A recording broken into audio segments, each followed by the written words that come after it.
नमस्कार दोस्तों, स्वागत है आपका धीरज नॉलेज शो में। आखिरकार भारत ने कतर के खिलाफ कदम उठाने की प्रक्रिया शुरू कर दी है, जिसमें कतर ने भारत के सिर्फ 8 नौसेना अधिकारियों को ही गिरफ्तार किया है। हालांकि भारत ने कतर के करीब 500 व्यक्तियों को गिरफ्तार किया है और इसका जवाब देने के लिए भारत ने कदम उठाया है। इससे यह स्पष्ट नहीं हो रहा है कि कितने और लोगों को गिरफ्तार किया जाएगा। दूसरी ओर कतर भारतीय कंपनियों की छवि को कमजोर करने में कोई कसर नहीं छोड़ रहा है, लेकिन कतर के लिए दुखद बात यह है कि उनके खुद के मध्य पूर्व के कई देशों ने लगातार भारतीय कंपनियों को परियोजना और संपर्क सौंपने का काम शुरू कर दिया है। इस रिपोर्ट के अनुसार यह दिखाई देता है कि इस मुद्दे में दोनों देशों के बीच एक बड़ा मुद्दा बन चुका है। इस वीडियो में हम पूरी डेवलपमेंट की चर्चा करेंगे।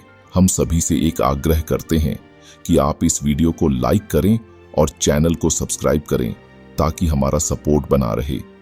कतर ने भारत के साथ कुछ समय पहले कुछ साझेदारी की थी, लेकिन हाल ही में सामने आया है कि कतर एयरवेज ने भारत से जीएसटी की चोरी की है। वास्तविक में कतर एयरवेज जब भी भारत में उतरती है तो उन्हें कई तरह के चार्जेस भुगतान करने होते हैं, लेकिन यह खबर आई है कि उन्होंने अपने चार्जेस को इंडिया ऑफिस में नहीं भुगताए और उन्होंने कतर के हेडक्वार्टर से सीधे भुगतान किया है। इस कारण भारत को लगभग 77,000 करोड़ रुपए का टैक्स चोरी करने का आरोप है, जो 2020 से 2023 के बीच में हुआ है। जब जांच शुरू हुई तो पता चला कि इस स्थिति में इनपुट टैक्स क्रेडिट में लगभग 6,000 से अधिक मामले दर्ज हो चुके हैं और अब तक 500 लोगों को गिरफ्तार भी किया गया है। कतर ने इसे हल्के में नहीं लिया था, क्योंकि इसे अभी तक किसी बड़े स्तर की घटना नहीं माना जा रही थी। हालांकि इसमें अब इन्फोर्समेंट डायरेक्टरेट शामिल हो चुकी है। अब कतर भारत के अंदर आने वाली सभी पुरानी फाइलों को खोलेगा और उनमें से प्रत्येक व्यक्ति को पकड़कर जीएसटी टैक्स चोरी के मामले में सजा दी जाएगी।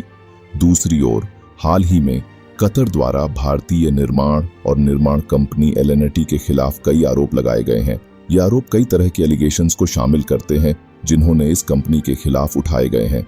हालांकि इन सभी चीजों को नजरअंदाज करते हुए एल&टी अब भी मिडिल ईस्ट की सबसे लोकप्रिय कंपनी बन गई है और केवल एक साल में 50,000 करोड़ से अधिक के बड़े परियोजना एन.टी को सौंपे गए हैं। ये कतर के लिए एक बुरी खबर है।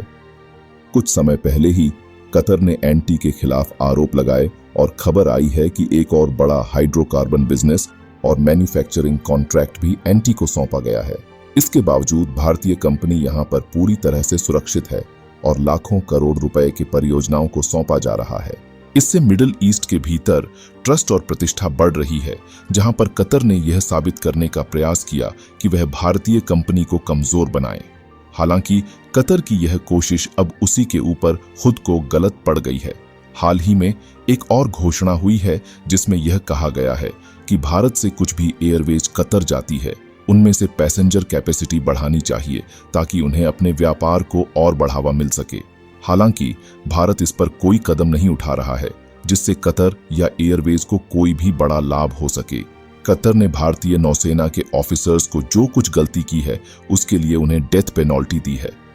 अगर ये समस्या सही समय पर ठीक नहीं की जाती है तो ऐसा हो सकता है कि भारत भी उसे यूएई और सऊदी अरब की तरह बॉयकॉट कर सकता है। हालांकि इस पर कदम उठाना मुश्किल होगा क्योंकि हमारी बड़ी गैस सप्लाई कतर पर डिपेंडेंट है, लेकिन भारत ने इलेक्ट्रिक वाहन, हाइड्रोजन, एथनॉल और मल्टीप्ली बी जैसी तकनीकों पर अध्ययन कर रहा है, जिससे हम अपनी ऊर्जा आवश्यकताओं की निर्भरता कम कर सकते हैं।